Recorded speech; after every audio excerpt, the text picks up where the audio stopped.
මම කියනවා sin θ සමානයි 3 බෙදීම 5 නම් cos θ ගේ අගය හොයන්න කියලා. right? එතකොට බහුතරය කරන්නේ කොහොමද? sin θ කියලා කියන්නේ සගය කියලා හිතාගෙන සම්මුඛයේ 3යි කර්ණය 5යි.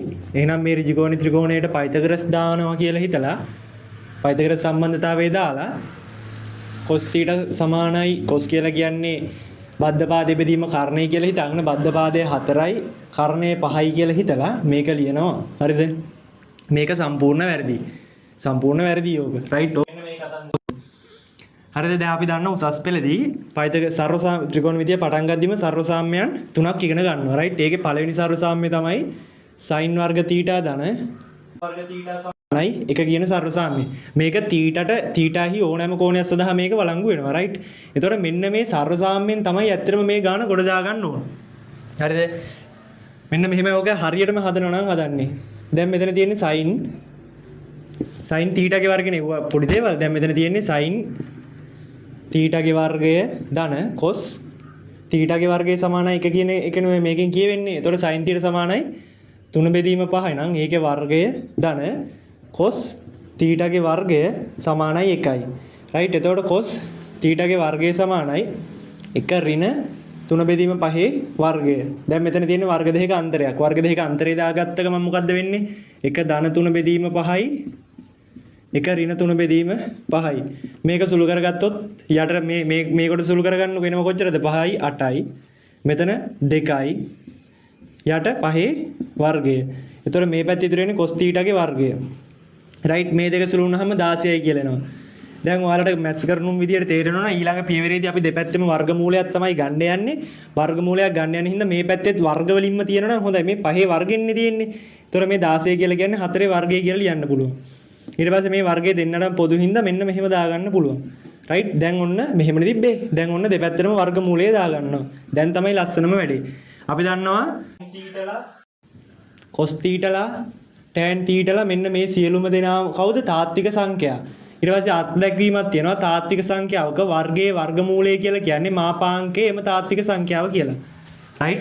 තාත්වික සංඛ්‍යාවක වර්ගයේ වර්ගමූලය කියලා කියන්නේ මාපාංකයේ එම තාත්වික සංඛ්‍යාව කියලා අර්ථ දැක්වීමක් තියෙනවා. ඒ වගේම මාපාංක A කියන කෙනාව ආය අර්ථ දක්වගෙන තියෙනවා කොහොමද? මේ මාපාංකය ඇතුළේ ඉන්න කෙනා ධනයි නම් මාපාංකය ඇතුළේ ඉන්න කෙනා ධනයි නම් හෝ බිඳුව නම් ඒ ඇතුළේ ඉන්න කෙනාවමයි. මාපාංකය ඇතුළේ ඉන්න කෙනා ධන හෝ බිඳුව නම් ඇතුළේ ඉන්න කෙනාවමයි. එහෙම වෙන්නේ මාපාංකය ඇතුළේ ඉන්න කෙනා ධන හෝ බිඳුව වුණොත්. ඒ වගේම මේ මාපාංකය ඇතුළේ ඉන්න කෙනා ඍණ නම් මාපාංකය ඇතුළේ ඉන්න කෙනා ඍණ නම් ඇතුළේ ඉන්න කෙනා ඉස්සරහ ඍණක් දානවා.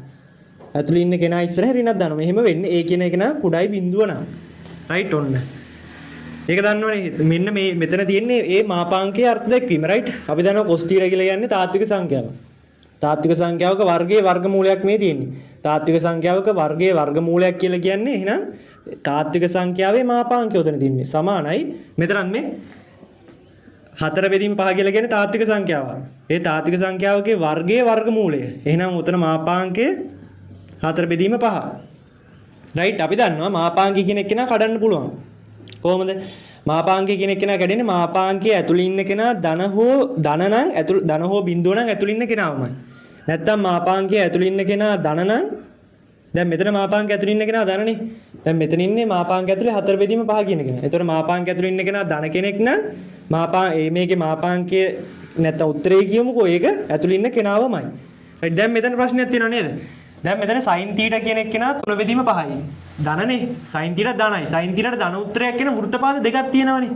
θ කියන එක කෙනා මේ වෘත්තපාදයේ හිටියොත් sin θ එන උත්තරයක් ධන. θ කියන එක කෙනා මේ වෘත්තපාදයේ හිටියොත් ඒ අපි දන්නවා θ කියන එක කෙනා මෙන්න මේ වෘත්තපාදයේ හෝ මේ වෘත්තපාදයේ හිටියොත් ඒ කෝණයේ sin බලපුවම වෙන උත්තරේ ධන. එතකොට sin දසම් මේක පොඩි දෙයක් තියෙන sin θ ධන වෙන වෘත්තපාද දෙකක් තියෙනවා. පළවෙනි වෘත්තපාදේ දෙවෙනි වෘත්තපාදේ. හරිද? අපි හිතමුකෝ මේ θ ඉන්නේ පළවෙනි වෘත්තපාදයේ කියලා. එතකොට θ ඉන්නේ පළවෙනි වෘත්තපාදේ නම් පළවෙනි වෘත්තපාදයේ කෝණයක cos බලපුවම එන උත්තරයක් ධන. හරිද? මං කියන්නේ තේරෙනවද? θ කියන එක නා පළවෙනි වෘත්තපාදේ නම් පළවෙනි වෘත්තපාදයේ කෝණයක cos බලපුවම එන උත්තරයක් ධන. එහෙනම් මේ මාපාංකය ඇතුළේ ඉන්නේ ධන උත්තරයක්. එහෙම වෙන්නේ θ කියන එක නා පළවෙනි වෘත්තපාදේ නම්. එතකොට cos θ සමානයි මොකද? 4 බෙදීම 5යි. ඔන්න එකක්. දැන් මේ sin θ ධනයි කිය. දැන් මේකනේ අපේ data එක. මෙහෙම නංනේ. ඒතකොට sin θ ධන වෙන වෘත්තපාද දෙකක් තියෙනවා. ඔන්න පළවෙනි වෘත්තපාදය ගැන හිතුවා. ඊට පස්සේ දෙවෙනි වෘත්තපාදය ගැන හිතුවොත්. දැන් මේ වෘත්තපාදයේ හිටියොත් sin θ ධනයිනේ. එහෙම වෙන්න පුළුවන්. රයිට්. එතකොට මේ වෘත්තපාදේ හිටියොත් දෙවෙනි වෘත්තපාදේ ඕනෑම කෝණයක cos බලපෑමෙන් උත්තරේ ඍණයි. මේ තේරුණා? එතකොට θ කියන එක මේකේ ඉන්නවා කියලා අපි හිතුවොත් මේ මාපාංක ඇතුළේ ඉන්න ඍණ කෙනෙක්. මාපාංක ඇතුළේ ඉන්න කෙනා ඍණ නම් ඒකේ උත්තරේ කියලා කියන්නේ මොකද්ද? ඇතුළේ ඉන්න කෙනා ඉස්සරහින් ඍණක් දානවා. 4 බෙදීම 5යි. අපර දෙපැත්තම ඍණෙන් ගුණ කරගත්තාම cos θ සමානයි ඍණ 4 බෙදීම 5යි. ඔන්න sin θ සමානයි 3 බෙදීම 5යි නම් cos θ ට උත්තර දෙකක් තියෙනවා. අර ගොඩක් අය මෙන්න මේක තමයි ගන්නෙ. ඒ ඍජුකෝණී ත්‍රිකෝණයක් බං ගහන්න පුළුවන්. මේ θ කියන එක්කෙනා පළවෙනි වෘත්තපාදයේ හිටියොත් විතරයි. දැන් මේ ගානේ θ කියන එක්කෙනා ඉන්න වෘත්තපාදයක් දීලා නැහැ නේ. ඒතකොට θ කියන එක්කෙනා sin θ ට දඩ වෙන විදිහට θ ට මේ වෘත්තපාදින්නත් පුළුවන්, මේ වෘත්තපාදින්නත් පුළුවන්. ඔන්න කතන්දරේ වෙන විදිහ.